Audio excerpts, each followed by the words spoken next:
Lenka, ako si zlepším výslovnosť, keď budem čítať knihy po slovensky? Nijako. Dávam tomu 0 bodov. Pretože čítanie kníh je pasívna aktivita. A na výslovnosť potrebujete tréning.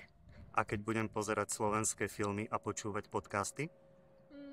Tomu dávam 4 body, pretože opäť je to pasívna aktivita, ale aspoň počúvate správnu slovenskú výslovnosť. A čo výslovnostný kurz s tréningom? 100 bodov, jednoznačne. Pretože takto budete vedieť vyslovovať správne slovenské hlásky a slová a navyše dostanete feedback na chyby, ktoré robíte. Chcete vedieť, kde trénovať správnu slovenskú výslovnosť efektívne?